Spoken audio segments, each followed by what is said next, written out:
បងប្អូនធ្លាប់តែលើគេខ្វាយទាចាតែនេះខ្ញុំថ្ងៃនេះគឺធ្វើផាក់ឡូវទាម្ដងមើលជាដំបូងនេះខ្ញុំតម្រៀបទាទាំងមូលចាហើយក៏ថែមជាមួយនឹងជើងមាន់ខ្លះដែរបងប្អូនចាហើយយើងរលីងគ្រឿងបងប្អូនគ្រឿងគឺមានផ្កាច័ន្ទដើមជ្រៅអែមកលឹកគ្រៃស្លឹកក្រូចឆោយជាមួយនឹងខ្ទឹមសបងប្អូនខ្ទឹមក្រហមបន្តិចផងចាថែមជាមួយរំដេងមួយដុំទៅបងប្អូនរលីងវាឲ្យឈ្ងុយចាំចាក់ចូលជាមួយនឹងទាក្នុងឆ្នាំងយើងបន្ទាប់មកផ្ទះយើងនឹងចាដាក់ខ្លាញ់ឲ្យក្តៅតិចមកប្រើស្ករត្នោតមកវែកឲ្យពោះទាពីរបងប្អូនចាអញ្ចឹងរលីងស្ករត្នោតបែបនេះបងប្អូនចាបានស្ករត្នោតយើងអត់ខ្លោចរលីងតតឡើងជើងក្រងចេះបងប្អូនចាំបន្ថែមជាមួយទឹកស៊ីអ៊ីវខាប់ចាប្រេងខ្យងរួចកូរវាឲ្យចូលគ្នាឡើងឈ្ងុយបងប្អូនចាំចាក់ចូលបន្តទៀតចារួចហើយបន្ថែមទឹកឲ្យស្មើសាច់មានន័យថាឲ្យស្មើជាមួយទាហ្នឹងបងប្អូនចាចាំយើងដាក់គ្រឿងទេសចាហើយគ្រឿងទេសយើងគឺមានម្សៅស៊ុបនិងប៊ីចេងបងប្អូនហើយអ្វីដែលភ្លេចមិនបានគឺជាមួយនឹងម្សៅផាក់ឡូវបងប្អូនចាដាក់ពីកញ្ចប់ទៅជាចុងក្រោយបន្ថែមអំពិល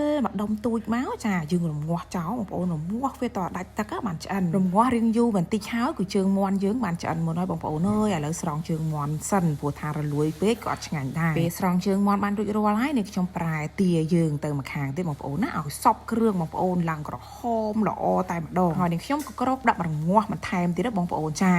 ទាយើងបងប្អូនអើយពេលដែលរងាស់ដាច់ទឹកគឺថាក្រហមដល់ក្នុងតែម្ដងបងប្អូនចារសជាតិវិញមិននិយាយទេអែមខ្លាំងណាស់ឥឡូវទាយើងបានដាច់ទឹកល្អណាស់បងប្អូនអើយចានេះខ្ញុំបានលើកទៅមួយចាហៀងទៀតដាក់ភ្លើងរិចទៅឆ្លៀតមកធ្វើទឹកជ្រលក់សម្រាប់ទឹកជ្រលក់ចាផាក់ឡូវទាយើងគឺថាបំពងខ្ទឹមឲ្យឈ្ងុយហើយដាក់ម្ទេសហាន់យើងហ្នឹងចា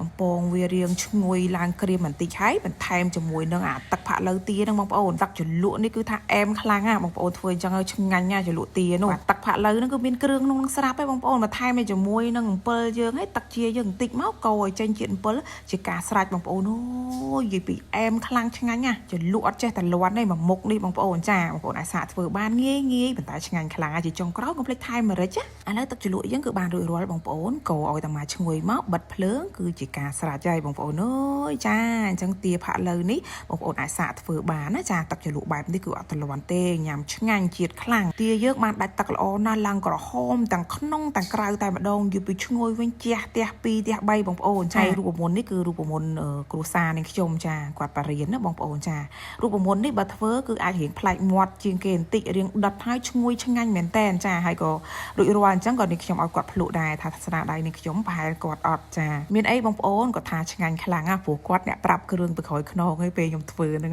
ចាអញ្ចឹងរសជាតិអត់សូវខុសគ្នាហ្មងទេគ្រឿងមិនគឺគាត់ប្រាប់ក្រោយខ្នងនឹងឯងបងប្អូនឃើញទេវាចូលជាតិដល់ខ្នងតែម្ដងបងប្អូនអាចសាកធ្វើបានណាឆ្ងាញ់ខ្លាំងតានីនិយាយទៅប្រចាំតកោហ្មងអាគ្រឿងក្រៅដែលខ្ញុំផ្សំឲ្យបងប្អូនមើលហ្នឹងចាវីដេអូនេះខ្ញុំក៏ត្រូវបានបញ្ចប់អរគុណបងប្អូនដែលទស្សនាវីដេអូនេះខ្ញុំតាំងពីដើមរហូតដល់ចប់ជូនពរបងប្អូនមានសុខភាពល្អរកទទួលទានមានបានគ្រប់ក្រុមគ្រួសារ